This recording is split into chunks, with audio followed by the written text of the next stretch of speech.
Hello, party people. Typing Piper here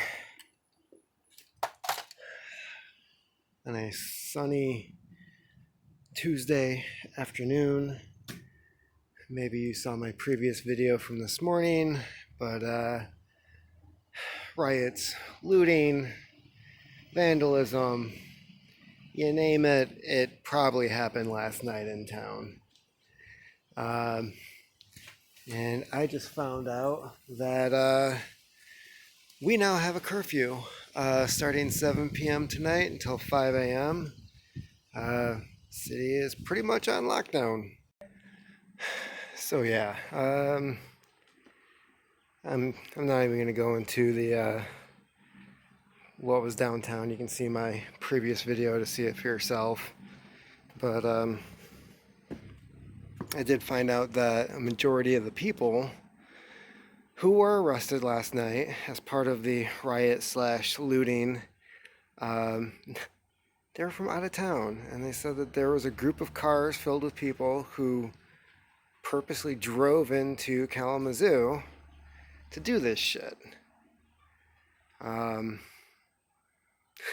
Now Trump is threatening to use military force on U.S. soil. I mean, this shit just keeps getting more and more unreal.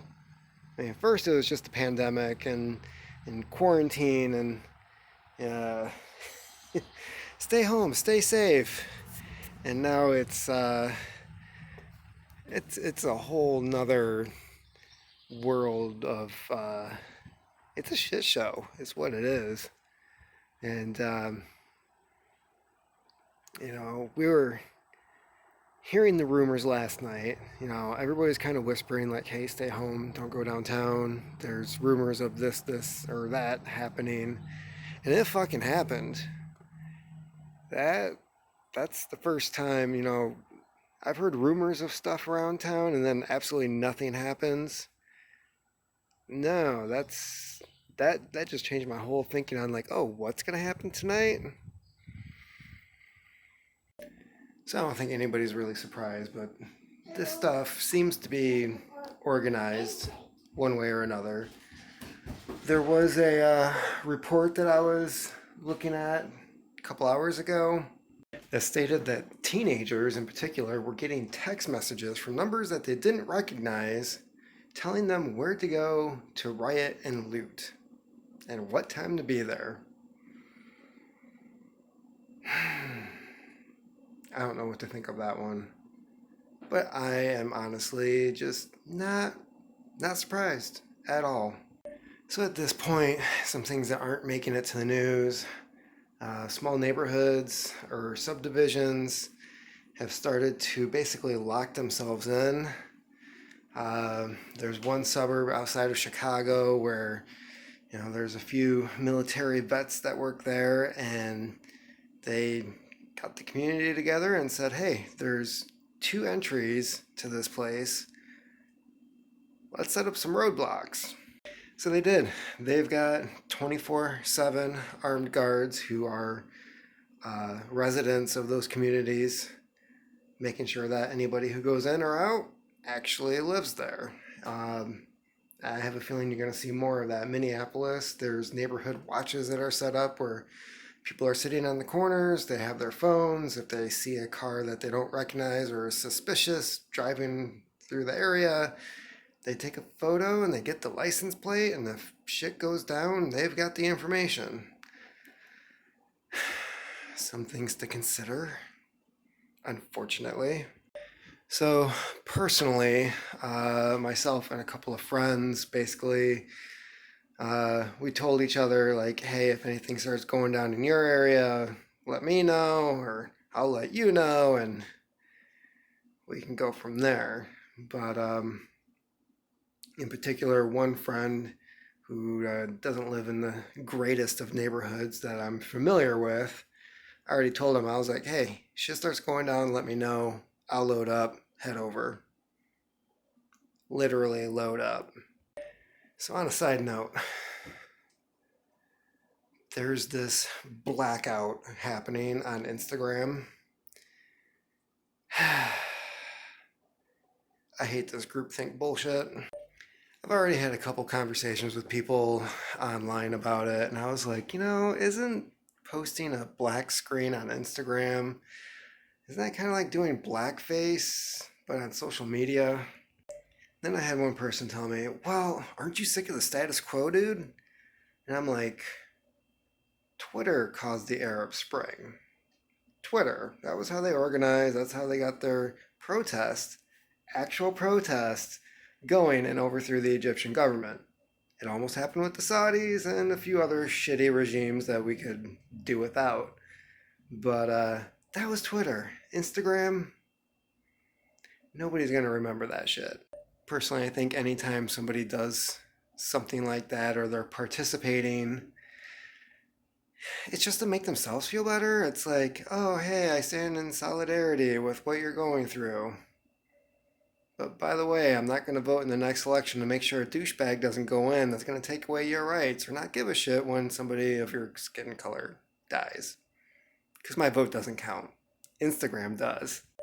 But no, I have no desire to participate. So I've just been making memes all day because it's fun.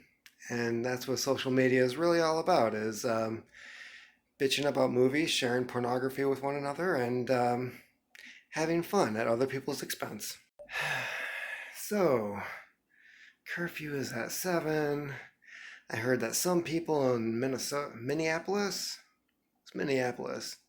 were actually shot at by the police with pepper balls, not paintballs, not pellets, not rubber bullets, pepper balls. And for sitting on their balcony, and one of the officers told the rest, light them up, for sitting on their own property. I highly doubt that's going to happen here, but after 7, I'm probably going to spend a good time on the porch, just making sure nothing is going on my street, because, yeah, I'm a mile away from downtown. All that stuff that showed you in my previous video is a mile away from my house, and I had no idea. I didn't hear sirens. I didn't hear the tear gas. I didn't hear anything last night when that stuff was going down. So I don't know what else to do, but stay vigilant, keep an eye on things. Definitely keeping some things accessible around the house to, just in case, because it sounds like they're moving into certain neighborhoods in different cities. So, besides self-protection, I would recommend the usual. If you can, before curfew, if there's a curfew where you live, I would get some extra supplies, food, toilet paper. Don't forget the toilet paper. If you already ran out of toilet paper, wow, you are really full of shit.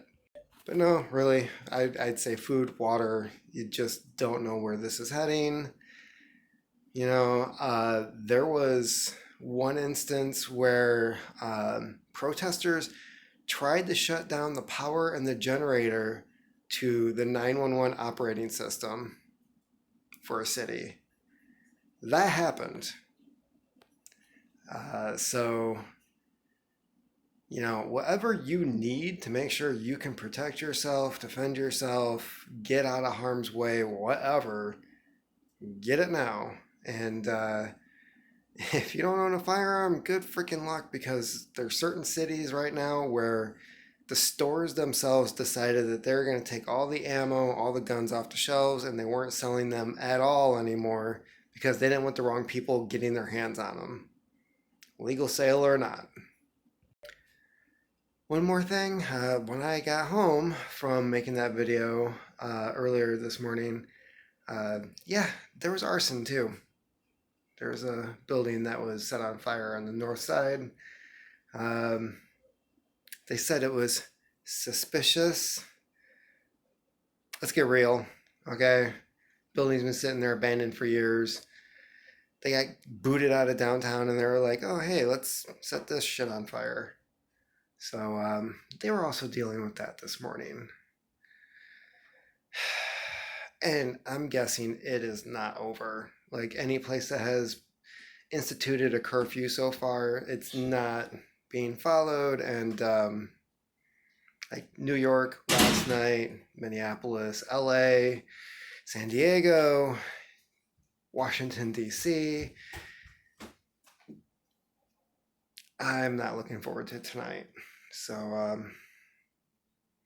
stay safe, um, prepare, keep on typing.